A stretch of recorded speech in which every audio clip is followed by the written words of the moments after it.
Mesdames et Messieurs les chefs de corps constitués de la République, Mesdames et Messieurs les secrétaires généraux, inspecteurs généraux et directeurs généraux de l'administration publique, Monsieur le Président de l'Intersyndicale nationale de l'administration publique, distingués invités, Mesdames et Messieurs, c'est avec une conviction profonde et un engagement sans faille que je m'adresse à vous ce jour, à l'occasion du lancement officiel des travaux d'élaboration de la nouvelle politique salariale des agents publics de notre chère République démocratique du Congo.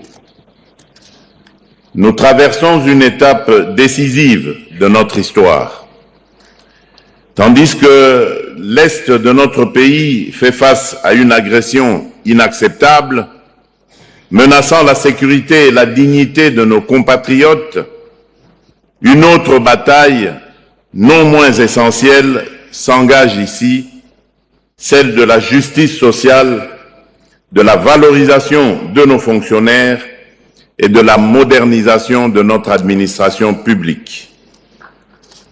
Ces luttes, bien que différentes dans leur forme, partagent une même finalité: construire un Congo fort, uni, prospère, où chaque citoyen vit dans la paix, la dignité et l'équité. Mesdames et Messieurs, trop longtemps, des inégalités marquent notre fonction publique. Certains ministères ou services, notamment ceux à caractère économique ou financier, disposent de ressources importantes permettant des primes et avantages généreux.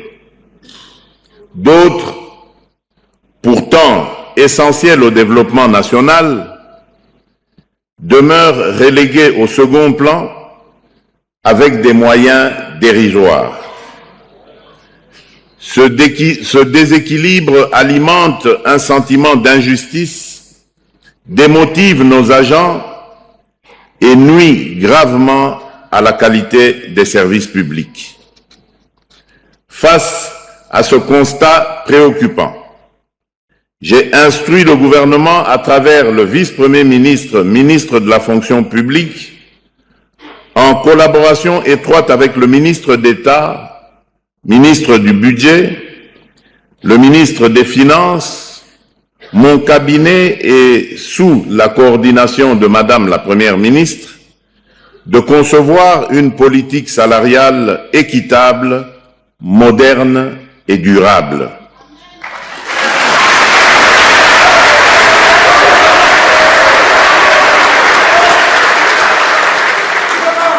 Cette nouvelle politique devra impérativement garantir une rémunération juste, fondée sur les efforts fournis, les qualifications détenues et les responsabilités assumées, sans favoritisme entre institutions.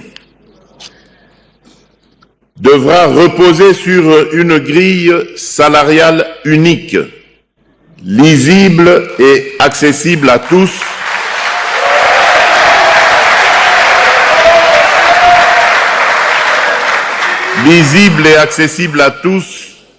prenant en compte le grade, l'ancienneté et appliquée de manière uniforme. Devra attirer et retenir les compétences grâce à des incitations motivantes et compétitives. Devra s'inscrire dans les limites des capacités financières de l'État en adoptant une gestion rigoureuse et responsable des ressources, devra standardiser les primes de manière transparente et équitable en évitant les écarts excessifs entre ministères ou services publics.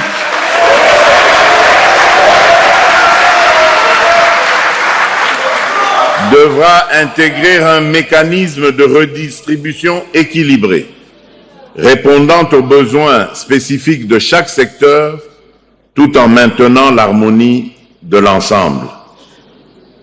Devra enfin mettre en place un dispositif d'évaluation et d'ajustement régulier en fonction de l'évolution des réalités économiques et sociales.